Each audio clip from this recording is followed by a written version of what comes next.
ಕರ್ನಾಟಕ ವಿಧಾನ ಪರಿಷತ್ತಿನ 159 ಅಧಿವೇಶನ ಸಂತಾಪ ಸೂಚನೆಗಳು.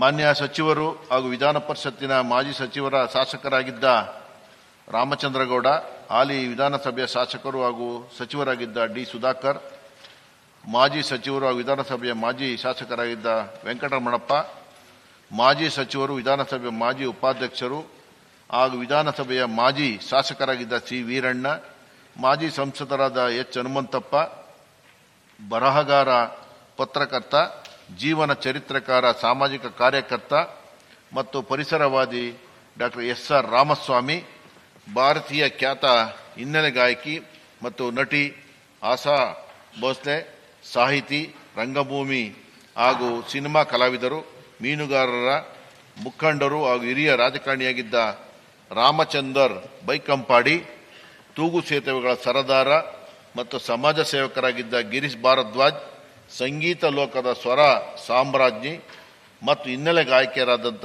ಶ್ರೀ ಎಸ್. ಜಾನಕಿ, ಹಿರಿಯ ಲೇಖಕಿಯಾದ ಸಿ. ಎನ್. ಮುಕ್ತ, ಪುರಾತತ್ವ ಶಾಸ್ತ್ರಜ್ಞರು, ನಾಣ್ಯಶಾಸ್ತ್ರ ತಜ್ಞರಾದ ಪ್ರೊಫೆಸರ್ ಎ. ವಿ. ನರಸಿಂಹಮೂರ್ತಿ ಹಾಗೂ ಸರಳತೆಯ ಸಾಕಾರ ಮೂರ್ತಿ ಹಾಗೂ ಅನ್ನಪೂರ್ಣೇಶ್ವರಿಯಾಗಿದ್ದ ಶ್ರೀಮತಿ ಚೆನ್ನಮ್ಮ ಅವರುಗಳು ನಿಧನರಾದನ್ನು ಈ ಸದನಕ್ಕೆ ತಿಳಿಸಲು ವಿಷಾದಿಸುತ್ತೇನೆ. ರಾಮಚಂದ್ರಗೌಡ, ಮಾಜಿ ಸಚಿವರು ಹಾಗೂ ವಿಧಾನ ಪರಿಷತ್ತಿನ ಮಾಜಿ ಶಾಸಕರಾಗಿದ್ದ ರಾಮಚಂದ್ರಗೌಡ ಅವರು ದಿನಾಂಕ 14/7/2026 ನಿಧನ ಹೊಂದಿರುತ್ತಾರೆ. 1938 ಡಿಸೆಂಬರ್ 13 ತುಮಕೂರು ಜಿಲ್ಲೆಯ ಕುಣಗಲ್ ತಾಲೂಕಿನ ಯಡಿಯೂರು ಹೋಬಳಿಯ ತಿಪ್ಪೂರು ಗ್ರಾಮದಲ್ಲಿ ಜನಿಸಿದ ಶ್ರೀಯುತರು ಬಿಎಸ್ಸಿ ಬಿಇ ಎಲೆಕ್ಟ್ರಿಕಲ್ ಮತ್ತು ಎಫ್ಐಇ ಪದವೀಧರರಾಗಿದ್ದು ವೃತ್ತಿಯಲ್ಲಿ ಇಂಜಿನಿಯರ್ ಆಗಿದ್ದರು. ಶ್ರೀಯುತರು ಶಾಲಾ ದಿನಗಳಲ್ಲಿ ರಾಷ್ಟ್ರೀಯ ಸ್ವಯಂ ಸೇವಕ ಸಂಘದಿಂದ ಪ್ರೇರಿತರಾಗಿ ಸಾಮಾಜಿಕ, ರಾಜಕೀಯ ಚಟುವಟಿಕೆಗಳಲ್ಲಿ ಭಾಗಿಯಾಗಿದ್ದರು. 1970ರಲ್ಲಿ ಭಾರತೀಯ ಜನಸಂಘದ ಸದಸ್ಯರಾಗಿ ಬೆಂಗಳೂರು ನಗರ ನಿಗಮವನ್ನು ಪ್ರವೇಶಿಸಿ ನಗರ ಸುಧಾರಣಾ ಟ್ರಸ್ಟ್ ಮಂಡಳಿಗೆ ಆಯ್ಕೆಯಾಗಿದ್ದರು.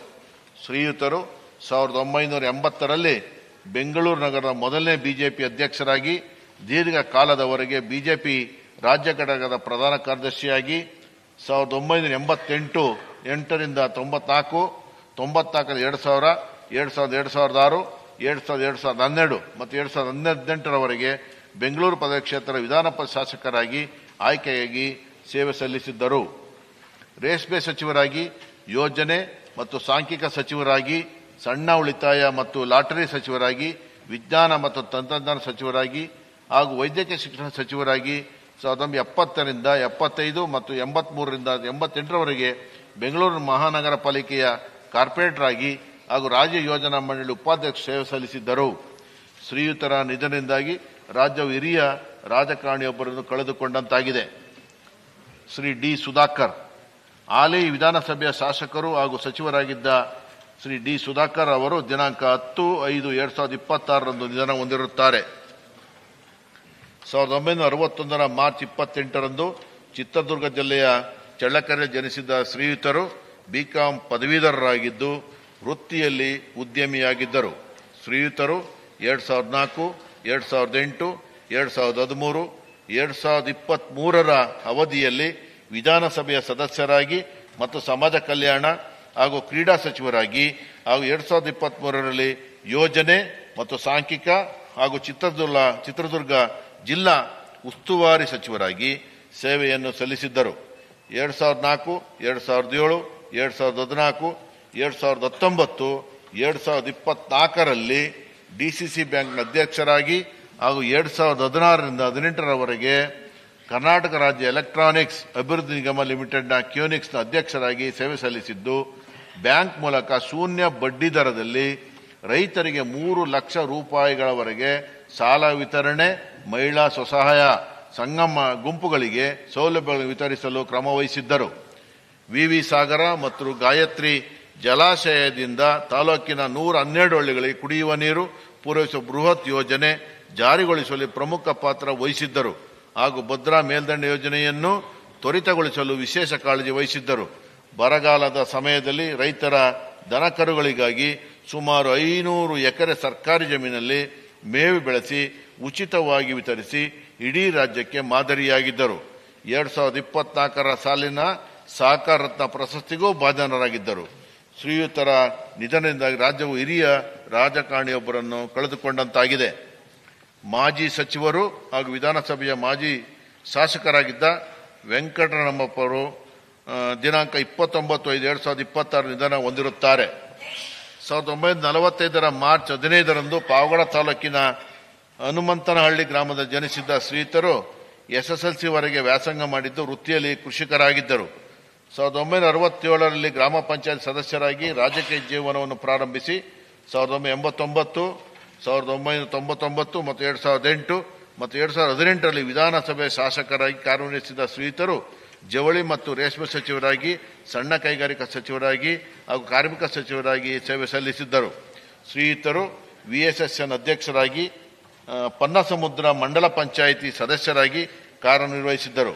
ಪಾವಗಡ ಪಟ್ಟಣಕ್ಕೆ ಕುಡಿಯುವ ನೀರು ಕಲ್ಪಿಸಲು ನಾಗಲಮಡಿಕೆ ಉತ್ತರ ಪಿನಾಕಿನಿ ನದಿಗೆ ಅಡ್ಡವಾಗಿ ಚೆಕ್ ಡ್ಯಾಂ ಕಟ್ಟಿಸುವ ಮೂಲಕ ನೀರಿನ ಹಾಹಾಕಾರವನ್ನು ಹೋಗಲಾಡಿಸಿದ ಭಗೀರಥ ಎಂಬ ಹೆಸರಿನಿಂದ ಜನಪ್ರಿಯರಾಗಿದ್ದ ಶ್ರೀಯುತರು ರಸ್ತೆ ಸಂಪರ್ಕ ಕಲ್ಪಿಸುವ ಮೂಲಕ ತಮ್ಮ ಕ್ಷೇತ್ರದ ಅಭಿವೃದ್ಧಿಗೆ ಬಹಳಷ್ಟು ಶ್ರಮಿಸಿದ್ದರು.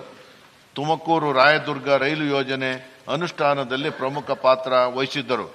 ಶ್ರೀಯುತರು ಸುದೀರ್ಘ ಕಾಲ ರಾಜಕೀಯ ಜೀವನದಲ್ಲಿ ಅತ್ಯಂತ ಸರಳ, ಸಜ್ಜನ ಮತ್ತು ಜನಸ್ನೇಹಿ ನಾಯಕರೆಂದೇ ಗುರುತಿಸಿಕೊಂಡಿದ್ದರು. ಶ್ರೀಯುತರ ನಿಧನದಿಂದಾಗಿ ರಾಜ್ಯವು ಹಿರಿಯ ರಾಜಕಾರಣಿಯೊಬ್ಬರನ್ನು ಕಳೆದುಕೊಂಡಂತಾಗಿದೆ.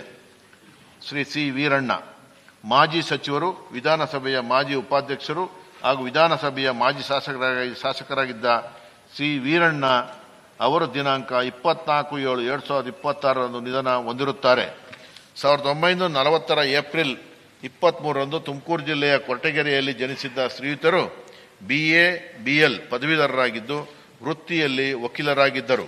ಶ್ರೀಯುತರು ಜನತಾ ಪಕ್ಷದ ಮೂಲಕ ರಾಜಕೀಯ ಪ್ರವೇಶಿಸಿ 1983 ಮತ್ತು 1985ರಲ್ಲಿ ಕೊರಟಗೆರೆ ವಿಧಾನಸಭಾ ಕ್ಷೇತ್ರದಿಂದ ಜನತಾ ಪಕ್ಷದ ಶಾಸಕರಾಗಿ ಆಯ್ಕೆಯಾಗಿ 1983ರಲ್ಲಿ ವಿಧಾನಸಭೆಯ ಉಪಸಭಾಧ್ಯಕ್ಷರಾಗಿ ಹಾಗೂ 1983ರಿಂದ 89ರವರೆಗೆ ಶ್ರೀರಾಮಕೃಷ್ಣ ಹೆಗಡೆ ಹಾಗೂ SR ಬೊಮ್ಮಾಯಿ ಅವರ ಸಂಪುಟದಲ್ಲಿ ಸಾರಿಗೆ, ಸಣ್ಣ ಉಳಿತಾಯ, ಕೈಗಾರಿಕೆ ಹಾಗೂ ವಾಣಿಜ್ಯ, ಬಂದಿಖಾನೆ ಸೇರಿದಂತೆ ಹಲವು ಪ್ರಮುಖ ಖಾತೆಗಳನ್ನು ಸಮರ್ಥವಾಗಿ ನಿರ್ವಹಿಸಿದ್ದರು. ವಾಲ್ಮೀಕಿ ಸಮುದಾಯವನ್ನು ಪರಿಶಿಷ್ಟ ಪಂಗಡದ ಪಟ್ಟಿಗೆ ಸೇರ್ಪಡೆಗೊಳಿಸುವ ಹೋರಾಟದಲ್ಲಿ ಮತ್ತು ಸಮುದಾಯದ ಹಕ್ಕುಗಳಿಗಾಗಿ ನಿರಂತರವಾಗಿ ಶ್ರಮಿಸಿದ್ದರು. ಶ್ರೀಯುತರ ಸೇವೆಯನ್ನು ಗುರುತಿಸಿ 2016ರಲ್ಲಿ ಮಹರ್ಷಿ ವಾಲ್ಮೀಕಿ ಪ್ರಶಸ್ತಿ ನೀಡಿ ಗೌರವಿಸಲಾಗಿರುತ್ತದೆ. ಶ್ರೀಯುತರ ನಿಧನದಿಂದಾಗಿ ರಾಜ್ಯವು ಹಿರಿಯ ರಾಜಕಾರಣಿಯೊಬ್ಬರನ್ನು ಕಳೆದುಕೊಂಡಂತಾಗಿದೆ. ಶ್ರೀ H. ಹನುಮಂತಪ್ಪ, ಹಿರಿಯ ರಾಜಕಾರಣಿ ಹಾಗೂ ಮಾಜಿ ಸಂಸದರಾದ H. ಹನುಮಂತಪ್ಪ ಅವರು ದಿನಾಂಕ 12/7/2026ರಂದು ನಿಧನ ಹೊಂದಿರುತ್ತಾರೆ. 1932ರ ಮೇ 13ರಂದು ಚಿತ್ರದುರ್ಗ ಜನಿಸಿದ ಶ್ರೀಯುತರು ವೃತ್ತಿಯಲ್ಲಿ ಶಿಕ್ಷಕರು ಹಾಗೂ ವಕೀಲರಾಗಿದ್ದರು. ವಿದ್ಯಾರ್ಥಿ ದಿಶೆಯಲ್ಲೇ ಭಾರತ ಸೇವಾದಳ ಚಟುವಟಿಕೆಗಳ ಮೂಲಕ ರಾಜಕಾರಣ ಪ್ರವೇಶ ಮಾಡಿ ತಮ್ಮ ಸುದೀರ್ಘ ರಾಜಕೀಯ ಜೀವನದಲ್ಲಿ ದಲಿತರು, ಹಿಂದುಳಿದ ವರ್ಗಗಳು ಹಾಗೂ ಸಮಾಜದ ದುರ್ಬಲ ವರ್ಗಗಳ ಪರವಾಗಿ ನಿರಂತರವಾಗಿ ಧ್ವನಿ ಎತ್ತುವ ಮೂಲಕ ಗುರುತಿಸಿಕೊಂಡಿದ್ದರು. ಶ್ರೀಯುತರು 1982ರಿಂದ 2000ರವರೆಗೆ ಸತತವಾಗಿ 3 ಬಾರಿ ರಾಜ್ಯಸಭಾ ಸದಸ್ಯರಾಗಿ, ಕೇಂದ್ರ ರೈಲ್ವೆ ಮಂಡಳಿ, ಕೇಂದ್ರ ರೇಷ್ಮೆ ಮಂಡಳಿ ಅಧ್ಯಕ್ಷರಾಗಿ, ಸಂಸತ್ತಿನಲ್ಲಿ ಕಾಂಗ್ರೆಸ್ ಸಂಸದೀಯ ಪಕ್ಷದ ಕಾರ್ಯದರ್ಶಿಯಾಗಿ, ಖಜಾಂಚಿಯಾಗಿ, S. ನಿಜಲಿಂಗಪ್ಪ ಮೆಮೋರಿಯಲ್ ಟ್ರಸ್ಟ್ ಅಧ್ಯಕ್ಷರಾಗಿ, 1995ರಿಂದ 98ರವರೆಗೆ ರಾಷ್ಟ್ರೀಯ SC/ST ಆಯೋಗದ ಅಧ್ಯಕ್ಷರಾಗಿ ಹಾಗೂ 2002ರಿಂದ 2004ರವರೆಗೆ ರಾಜ್ಯ ಯೋಜನಾ ಮಂಡಳಿ ಉಪಾಧ್ಯಕ್ಷರಾಗಿ ಸೇವೆಯನ್ನು ಸಲ್ಲಿಸಿದ್ದರು. ಶ್ರೀಯುತರು ಸೌಮ್ಯ, ಸರಳ ಹಾಗೂ ಸಜ್ಜನಿಕೆಯ ರಾಜಕಾರಣಿಯಾಗಿ ಜನಸ್ನೇಹಿ ಮತ್ತು ಸಾಮಾಜಿಕ ನ್ಯಾಯಕ್ಕೆ ಹೆಚ್ಚಿನ ಆದ್ಯತೆ ನೀಡಿದ್ದರು. ಶ್ರೀಯುತರು ಚಿತ್ರದುರ್ಗ ಜಿಲ್ಲೆಯಲ್ಲಿ ಬಾಪೂಜಿ ಶಿಕ್ಷಣ ಸಂಸ್ಥೆಯನ್ನು ತೆರೆದು ಚಳ್ಳಕೆರೆ, ಗೋಪನಹಳ್ಳಿ, ಕಲ್ಲಹಳ್ಳಿ, ಕಂಚಿಪುರ, ಚಿತ್ರದುರ್ಗ ಕೆಳ ಗೋಟೆಗಳಲ್ಲಿ ಪ್ರೌಢಶಾಲೆ ಹಾಗೂ ಕಾಲೇಜುಗಳನ್ನು ಆರಂಭಿಸಿ ಶಿಕ್ಷಣ ಕ್ಷೇತ್ರಕ್ಕೆ ಅಮೂಲ್ಯ ಕೊಡುಗೆಯನ್ನು ನೀಡಿದ ಕೀರ್ತಿಗೆ ಭಾಜನರಾಗಿರುತ್ತಾರೆ. ಶ್ರೀಯುತರ ನಿಧನದಿಂದಾಗಿ ರಾಜ್ಯವು ಹಿರಿಯ ರಾಜಕಾರಣಿಯೊಬ್ಬರನ್ನು ಕಳೆದುಕೊಂಡಂತಾಗಿದೆ. ಡಾಕ್ಟರ್ SR ರಾಮಸ್ವಾಮಿ, ಬರಹಗಾರ, ಪತ್ರಕರ್ತ, ಜೀವನ ಚರಿತ್ರೆಕಾರ, ಸಾಮಾಜಿಕ ಕಾರ್ಯಕರ್ತ ಮತ್ತು ಪರಿಸರವಾದಿ ಡಾಕ್ಟರ್ ಎಸ್.ಆರ್. ರಾಮಸ್ವಾಮಿ ಅವರು ದಿನಾಂಕ 10/4/2026 ನಿಧನ ಹೊಂದಿರುತ್ತಾರೆ. 1937 ಅಕ್ಟೋಬರ್ 29 ಬೆಂಗಳೂರಿನ ಜನಿಸಿದ್ದ ಶ್ರೀಯುತರು ಬೆಂಗಳೂರಿನ ಬಸವನಗುಡಿಯ ನ್ಯಾಷನಲ್ ಕಾಲೇಜಿನಲ್ಲಿ ಮಧ್ಯಂತರ ಶಿಕ್ಷಣ ಪಡೆದಿದ್ದು, ಬೆಂಗಳೂರಿನ ವಿಲಿಯಂ ಕ್ವಾನ್ ಜಡ್ಜ್ ಪ್ರೆಸ್ನಲ್ಲಿ ಸಹಾಯಕ ಸಂಪಾದಕರಾಗಿ ಪತ್ರಿಕೋದ್ಯಮದಲ್ಲಿ ತಮ್ಮ ವೃತ್ತಿ ಜೀವನ ಪ್ರಾರಂಭಿಸಿದ್ದರು. 1972ರಿಂದ 79ರವರೆಗೆ ಕನ್ನಡ ವಾರಪತ್ರಿಕೆ ಸುಧಾ ಮುಖ್ಯ ಸಂಪಾದಕರಾಗಿ 1980ರಲ್ಲಿ ಬೆಂಗಳೂರಿನ ರಾಷ್ಟ್ರೋತ್ಥಾನ ಸಾಹಿತ್ಯ ಮತ್ತು ಕನ್ನಡ ಮಾಸಿಕ ಉತ್ಥಾನದ ಗೌರವ ಪ್ರಧಾನ ಸಂಪಾದಕರಾಗಿ, Gokhale Institute of Public Affairs ಸಂಸ್ಥೆಯ ಕಾರ್ಯದರ್ಶಿಯಾಗಿ ಸೇವೆಯನ್ನು ಸಲ್ಲಿಸಿದ್ದರು. ಶ್ರೀಯುತರು ಸಾಮಾಜಿಕ, ಸಾಂಸ್ಕೃತಿಕ ಮತ್ತು ಸಾಹಿತ್ಯಿಕ ವಿಷಯಗಳ ಕುರಿತು ದೇಶದಾದ್ಯಂತ ವಿಚಾರ ಸಂಕಿರಣಗಳು ಮತ್ತು ಸಮ್ಮೇಳನಗಳನ್ನು ಸಕ್ರಿಯವಾಗಿ ಉಪನ್ಯಾಸಗಳನ್ನು ನೀಡಿದ ಕೀರ್ತಿಗೆ ಭಾಜನರಾಗಿರುತ್ತಾರೆ. ಸಂಸ್ಕೃತ, ಹಿಂದಿ, ಜರ್ಮನ್, ಫ್ರೆಂಚ್, ಕನ್ನಡ ಮತ್ತು ತೆಲುಗು ಭಾಷೆಗಳಲ್ಲಿ ಪಾರಂಗತರಾಗಿದ್ದ ಶ್ರೀಯುತರು ಕನ್ನಡ ಮತ್ತು ಇಂಗ್ಲಿಷ್ ಎರಡರಲ್ಲೂ 52 ಪುಸ್ತಕಗಳನ್ನು ಮತ್ತು ಸುಮಾರು 1,000 ಲೇಖನಗಳನ್ನು ಬರೆದಿದ್ದರು.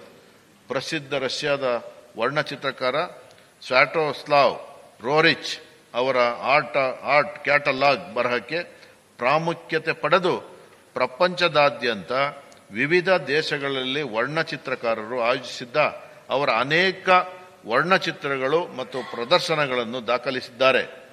ಶ್ರೀಯುತರು ಗಾಂಧಿಯನ್ ಪರಿಸರ ವಿಜ್ಞಾನ ಪರಿಕಲ್ಪನೆ, ನೇತಾಜಿ ಸುಭಾಷ್ ಚಂದ್ರ ಬೋಸ್, ಸರ್ ಮಿರ್ಜಾ ಇಸ್ಮಾಯಿಲ್ ಅವರ ಆಡಳಿತ, ಸ್ವಾತಂತ್ರ್ಯ ಚಳವಳಿಯಲ್ಲಿ ಹುತಾತ್ಮರು ಮುಂತಾದ ವಿಷಯಗಳ ಕುರಿತು 100ಕ್ಕೂ ಹೆಚ್ಚು ಸಂಕಿರಣಗಳು ಮತ್ತು ಕಾರ್ಯಾಗಾರಗಳಲ್ಲಿ ಪ್ರಬಂಧಗಳನ್ನು ನೀಡಿದ್ದರು.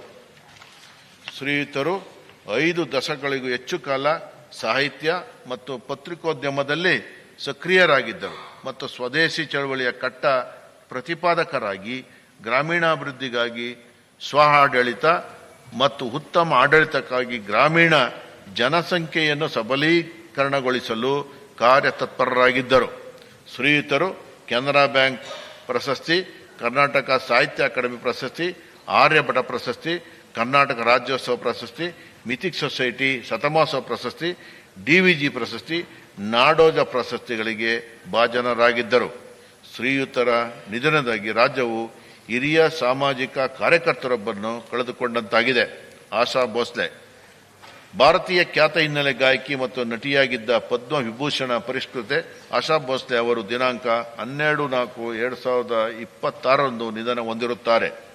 1933 ಸೆಪ್ಟೆಂಬರ್ 8 ಸಾಂಗ್ಲಿ ರಾಜ್ಯದ ಗೋರ್ ಎಂಬ ಸಣ್ಣ ಹಳ್ಳಿಯಲ್ಲಿ ಜನಿಸಿದ ಶ್ರೀಯುತರು ತಮ್ಮ 10ನೇ ವಯಸ್ಸಿನ ಸಂಗೀತ ಪಯಣವನ್ನು ಪ್ರಾರಂಭಿಸಿ ಭಾವಪೂರ್ಣ ಗಜಲ್ಗಳಿಂದ ಹಿಡಿದು ರಾಷ್ಟ್ರೀಯ ಗಾಯನ, ಜಾನಪದ, ಕವ್ವಾಲಿ, ಕ್ಯಾಬರೆ ಮತ್ತು ಪಾಪ್ ಗೀತೆಗಳವರೆಗೆ ವಿವಿಧ ಪ್ರಕಾರಗಳಲ್ಲಿ ದಾಖಲೆಯ 12,000ಕ್ಕೂ ಹೆಚ್ಚು ಹಾಡುಗಳಿಗೆ ಧ್ವನಿ ಮುದ್ರಿಸಿದ್ದಾರೆ. ಶ್ರೀಯುತರು 2013ರಲ್ಲಿ ವಾಯ್ ಚಿತ್ರದಲ್ಲಿ ನಟಿಯಾಗಿ ಪಾದಾರ್ಪಣೆ ಮಾಡಿದ್ದು ತಮ್ಮ ಅಭಿನಯಕ್ಕಾಗಿ ವಿಮರ್ಶಾತ್ಮಕ ಮೆಚ್ಚುಗೆಯನ್ನು ಪಡೆದಿದ್ದರು. ಶ್ರೀಯುತರು ಚನ್ ಚಾಮ ಚಾಮ್ ಚಿತ್ರದಲ್ಲಿ ನಾಯಕಿಯಾಗಿ ನಟಿಸಿ 10 ಹಾಡುಗಳನ್ನು ಹಾಡಿದ್ದರು. ಶ್ರೀಯುತರ ಚಲನಚಿತ್ರ ಗೀತೆಗಳು, ಯುಗಳ ಗೀತೆಗಳು ಹಾಗೂ ಗಜಲ್ಗಳು ಹೀಗೆ ಹಲವಾರು ಪ್ರಕಾರಗಳ ಹಾಡುಗಳು ಜನಪ್ರಿಯಗೊಂಡಿದ್ದವು. ಶ್ರೀಯುತರು ಹಿಂದಿ, ಕನ್ನಡ, ಬಂಗಾಳಿ ಹಾಗೂ ಮರಾಠಿ ಹೀಗೆ ಬಹುಭಾಷಾ ಗಾಯಕಿಯಾಗಿದ್ದರು. ಶ್ರೀಯುತರು ಪದ್ಮವಿಭೂಷಣ ಪ್ರಶಸ್ತಿ, 7 ಬಾರಿ ಫಿಲ್ಮ್ಫೇರ್ ಪ್ರಶಸ್ತಿ, ದಾದಾ ಸಾಹೇಬ್ ಫಾಲ್ಕೆ ಪ್ರಶಸ್ತಿ, ಅತ್ಯುತ್ತಮ ಮಹಿಳಾ ಹಿನ್ನೆಲೆ ಗಾಯಕಿ ಪ್ರಶಸ್ತಿ ಹಾಗೂ ಇತರ ಹಲವಾರು ಪ್ರಶಸ್ತಿಗಳಿಗೆ ಭಾಜನರಾಗಿರುತ್ತಾರೆ. ಶ್ರೀಯುತರ ನಿಧನದಾಗಿ ರಾಷ್ಟ್ರವು ಒಬ್ಬ ಶ್ರೇಷ್ಠ ಚಲನಚಿತ್ರ ಸಂಗೀತ ದಿಗ್ಗಜೆಯೊಬ್ಬರನ್ನು ಕಳೆದುಕೊಂಡಂತಾಗಿದೆ. ರಾಮಚಂದರ್ ಬೈಕಂಪಾಡಿ ಸಾಹಿತಿ, ರಂಗಭೂಮಿ ಹಾಗೂ ಸಿನಿಮಾ ಕಲಾವಿದರು, ಮೀನುಗಾರರ ಮುಖಂಡರು ಹಾಗೂ ಹಿರಿಯ ರಾಜಕಾರಣಿಯಾಗಿದ್ದ ರಾಮಚಂದರ್ ಬೈಕಂಪಾಡಿ ಅವರು ದಿನಾಂಕ 14/4/2026 ನಿಧನ ಹೊಂದಿರುತ್ತಾರೆ. ಶ್ರೀಯುತರು ವಿದ್ಯಾರ್ಥಿ ದಿಶೆಯಲ್ಲೇ ರಾಷ್ಟ್ರೀಯ ಸ್ವಯಂ ಸೇವಕ ಸಂಘದಲ್ಲಿ ತೊಡಗಿಸಿಕೊಂಡು ಮೊಗವೀರ ಸಮುದಾಯದ ಮುಖಂಡರಾಗಿದ್ದು, ಮೀನುಗಾರರ ಪರ ಹೋರಾಟಗಳಲ್ಲಿ ಹಾಗೂ MRPL ನಿರ್ವಸಿತರ ಪರ ಹೋರಾಟಗಳಲ್ಲಿ ಸಕ್ರಿಯರಾಗಿ ಭಾಗವಹಿಸಿದ್ದರು. ಶ್ರೀಯುತರು ಕರ್ನಾಟಕ ಮೀನುಗಾರಿಕಾ ಅಭಿವೃದ್ಧಿ ನಿಗಮದ ಅಧ್ಯಕ್ಷರಾಗಿ, ಕರ್ನಾಟಕ ತುಳು ಸಾಹಿತ್ಯ ಅಕಾಡೆಮಿಯಲ್ಲಿ 2 ಅವಧಿಗೆ ಸದಸ್ಯರಾಗಿ ಕಾರ್ಯನಿರ್ವಹಿಸಿ ರಂಗಭೂಮಿ, ಸಾಹಿತಿ ಹಾಗೂ ಸಿನಿಮಾ ಕಲಾವಿದರು ಆಗಿದ್ದ ಶ್ರೀಯುತರು ರಾಜ್ಯೋತ್ಸವ ಪ್ರಶಸ್ತಿ ಹಾಗೂ ಕರ್ನಾಟಕ ತುಳು ಸಾಹಿತ್ಯ ಅಕಾಡೆಮಿಯ ವಾರ್ಷಿಕ ಗೌರವ ಪ್ರಶಸ್ತಿಗಳಿಗೆ ಭಾಜನರಾಗಿದ್ದರು. ಶ್ರೀಯುತರ ಎನ್ನ ಮೋಕೆದ ನಾಟಕ ಜನಪ್ರಿಯವಾಗಿತ್ತು.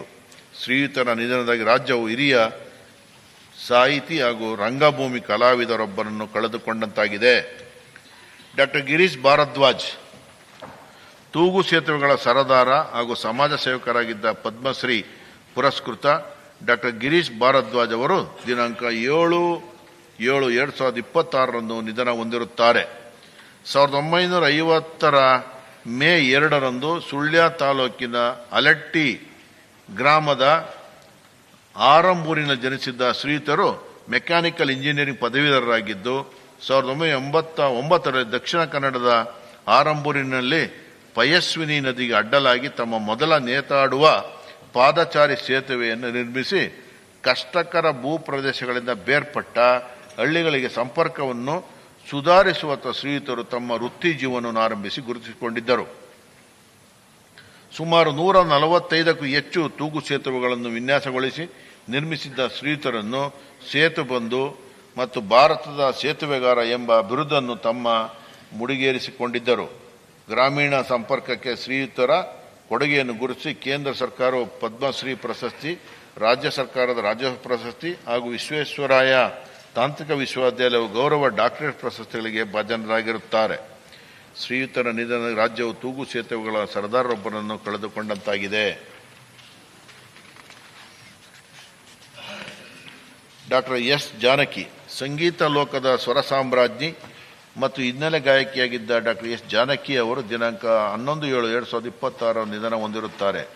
1938 ಏಪ್ರಿಲ್ 23 ಆಂಧ್ರಪ್ರದೇಶದ ಗುಂಟೂರು ಜಿಲ್ಲೆಯ ರೆಪ್ಪಲ್ಲೆ ಎಂಬ ಗ್ರಾಮದ ಜನಿಸಿದ್ದ ಶ್ರೀಯುತರು ತಮ್ಮ 3ನೇ ವಯಸ್ಸಿನಲ್ಲಿ ಸಂಗೀತಾಭ್ಯಾಸವನ್ನು ಪ್ರಾರಂಭಿಸಿ 1956ರಲ್ಲಿ ಆಕಾಶವಾಣಿ ನಡೆಸಿದ ಸಂಗೀತ ಸ್ಪರ್ಧೆಯಲ್ಲಿ ವಿಜೇತರಾಗಿ ರಾಷ್ಟ್ರಪತಿಗಳಾದ ಡಾಕ್ಟರ್ ರಾಜೇಂದ್ರ ಪ್ರಸಾದ್ ಅವರಿಂದ ಬಹುಮಾನ ಸ್ವೀಕರಿಸಿದ್ದರು.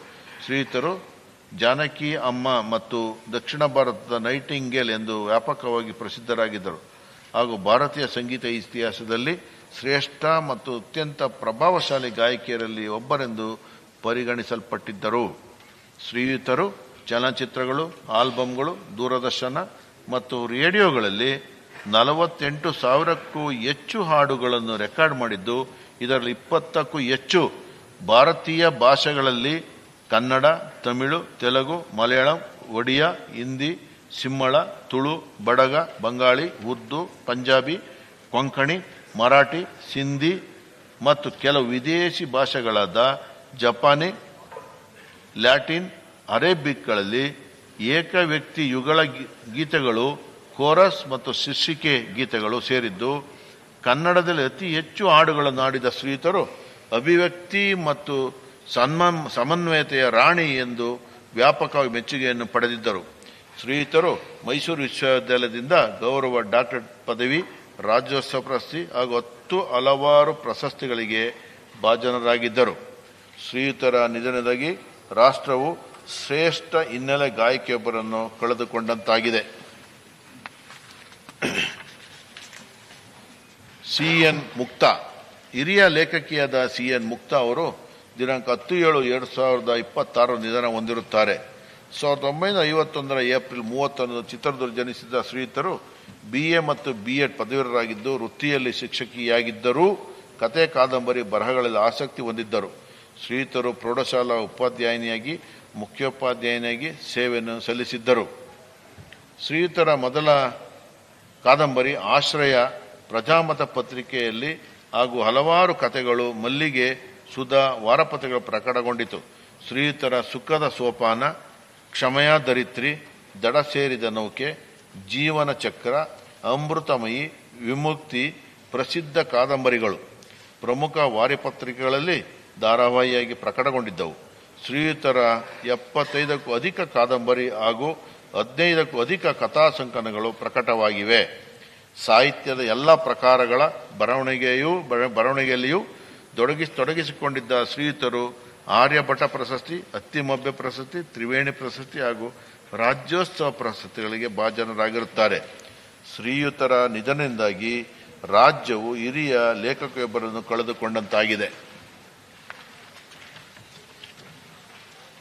Professor AV. ನರಸಿಂಹಮೂರ್ತಿ ಪುರಾತತ್ವ ಶಾಸ್ತ್ರಜ್ಞರು ಮತ್ತು ನಾಣ್ಯಶಾಸ್ತ್ರ ತಜ್ಞರಾದ ಪ್ರೊಫೆಸರ್ ಎ.ವಿ. ನರಸಿಂಹಮೂರ್ತಿ ಅವರು ದಿನಾಂಕ 9/8/2026 ನಿಧನ ಹೊಂದಿರುತ್ತಾರೆ. 1935 ಮೇ 15ರಂದು ಮೈಸೂರಿನ ಜನಿಸಿದ್ದ ಶ್ರೀಯುತರು ವೃತ್ತಿಯಲ್ಲಿ ಪ್ರಾಧ್ಯಾಪಕರಾಗಿದ್ದರು. ಶೈಕ್ಷಣಿಕ ವಲಯದಲ್ಲಿ AVN ಎಂದೇ ಖ್ಯಾತರಾಗಿದ್ದ ಶ್ರೀಯುತರು ಮೈಸೂರು ವಿಶ್ವವಿದ್ಯಾಲಯದಲ್ಲಿ ಪ್ರಾಚೀನ ಇತಿಹಾಸ ಮತ್ತು ಪುರಾತತ್ವ ವಿಭಾಗದ ಪ್ರಾಧ್ಯಾಪಕರಾಗಿ ಹಾಗೂ ಮುಖ್ಯಸ್ಥರಾಗಿ ಮತ್ತು ಮೈಸೂರಿನ ಭಾರತೀಯ ವಿದ್ಯಾಭವನದ ಅಧ್ಯಕ್ಷರಾಗಿ ದೀರ್ಘಕಾಲ ಸೇವೆಯನ್ನು ಸಲ್ಲಿಸಿದ್ದರು. ಶ್ರೀಯುತರು ಕರ್ನಾಟಕ ನಾಣ್ಯಶಾಸ್ತ್ರದಲ್ಲಿ ಅಧ್ಯಯನ ಸೇರಿದಂತೆ ಪ್ರಾಚೀನ ಭಾರತೀಯ ನಾಣ್ಯಗಳು ಮತ್ತು ಇತಿಹಾಸದ ಕುರಿತು ಹಲವಾರು ಗ್ರಂಥಗಳನ್ನು ರಚಿಸಿ ಕರ್ನಾಟಕ ಹಾಗೂ ಭಾರತದ ಇತಿಹಾಸವನ್ನು ವೈಜ್ಞಾನಿಕವಾಗಿ ಮತ್ತು ಆಳವಾಗಿ ದಾಖಲಿಸುವಲ್ಲಿ ಪ್ರಮುಖ ಪಾತ್ರ ವಹಿಸಿದ್ದರು.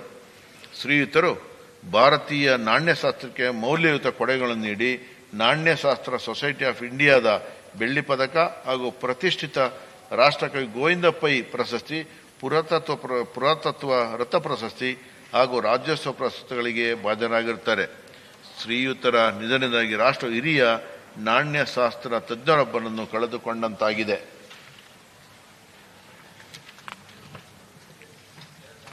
ಶ್ರೀಮತಿ ಚೆನ್ನಮ್ಮ ಸರಳತೆಯ ಸಾಕಾರ ಮೂರ್ತಿ ಹಾಗೂ ಅನ್ನಪೂರ್ಣೇಶ್ವರಿಯಾಗಿದ್ದ ಶ್ರೀಮತಿ ಚೆನ್ನಮ್ಮ ಅವರು ದಿನಾಂಕ 18/7/2026 ನಿಧನ ಹೊಂದಿರುತ್ತಾರೆ. 1937 ಹಾಸನ ತಾಲೂಕಿನ ಮುತ್ತಿಗೆ ಹಿರೇಹಳ್ಳಿಯಲ್ಲಿ ಪಟೇಲ್ ದೇವೇಗೌಡ ಹಾಗೂ ಕಾಳಮ್ಮ ದಂಪತಿಗೆ ಜನಿಸಿದ ಶ್ರೀಯುತರು ಸ್ವಾತಂತ್ರ್ಯ ಪೂರ್ವದಲ್ಲಿಯೇ ತಮ್ಮ ಹುಟ್ಟೂರಿನಲ್ಲಿ ಪ್ರಾಥಮಿಕ ಶಿಕ್ಷಣವನ್ನು ಮತ್ತು ಹೊಳೆನರಸೀಪುರದ ತಾಲೂಕಿನ ಹಳೆಯಕೋಟೆಯಲ್ಲಿ ಮಾಧ್ಯಮಿಕ ಶಿಕ್ಷಣವನ್ನು ಪೂರೈಸಿದ್ದರು. ಶ್ರೀಯುತರು ಶ್ರೀ H.D. ದೇವೇಗೌಡರೊಂದಿಗೆ ವೈವಾಹಿಕ ಜೀವನಕ್ಕೆ ಕಾಲಿಟ್ಟ ದಿನದಿಂದಲೂ ಪತಿಯ ರಾಜಕೀಯ ಬೆಳವಣಿಗೆ ಬೆನ್ನೆಲುಬಾಗಿ ನಿಂತು ಹುರಿದುಂಬಿಸುವ ಶಕ್ತಿಯಾಗಿದ್ದರು. ಶ್ರೀಯುತರಿಗೆ 2 ಪುತ್ರಿಯರು ಹಾಗೂ 4 ಪುತ್ರರಲ್ಲಿ 2ನೇ ಮಗನ ಶ್ರೀ H.D. ರೇವಣ್ಣನವರು ವಿಧಾನಸಭೆಯ ಸದಸ್ಯರಾಗಿ ಹಾಗೂ ಮಾಜಿ ಶಾಸಕರಾಗಿದ್ದಾರೆ ಮತ್ತು 3ನೇ ಮಗನ ಶ್ರೀ H.D. ಕುಮಾರಸ್ವಾಮಿ ರಾಜ್ಯದ ಮಾಜಿ ಮುಖ್ಯಮಂತ್ರಿಗಳಾಗಿ ಕಾರ್ಯನಿರ್ವಹಿಸಿದ ಪ್ರಸಕ್ತ ಕೇಂದ್ರ ಸಚಿವರಾಗಿರುತ್ತಾರೆ. ಪರಮದೈವ ಶ್ರೀಯುತರು ಪತಿ ಶ್ರೀ H.D. ದೇವೇಗೌಡ ಸುದೀರ್ಘ ಹಾಗೂ ಮಾದರಿ ದಾಂಪತ್ಯವನ್ನು ಪೂರೈಸಿದ್ದರು. ಮಾಜಿ ಪ್ರಧಾನಿಗಳಾದ ಶ್ರೀ ದೇವೇಗೌಡರ ಮನೆಗೆ ಬರುವ ಅತಿಥಿಗಳಿಗೆ ಊಟೋಪಚಾರ ಮಾಡುತ್ತಿದ್ದರಿಂದ ಶ್ರೀಯುತರನ್ನು ಅನ್ನಪೂರ್ಣೆ ಎಂದು ಕರೆಯುತ್ತಿದ್ದರು. ಭಾರತೀಯ ನಾರಿ ಸಂಸ್ಕೃತಿಯ ಸಬ್ಬತ್ತಿಯ ಗೆರೆದಾಟದೆ ಬದುಕಿದ ಚೆನ್ನಮ್ಮ ಅವರು ಆದರ್ಶಪ್ರಾಯರಾಗಿದ್ದರು. ಶ್ರೀಯುತರ ನಿಧನದಿಂದಾಗಿ ರಾಜ್ಯವು ಹಿರಿಯ ಸರಳತೆಯ ಸಾಕಾರ ಮೂರ್ತಿಯೊಬ್ಬರನ್ನು ಕಳೆದುಕೊಂಡಂತಾಗಿದೆ.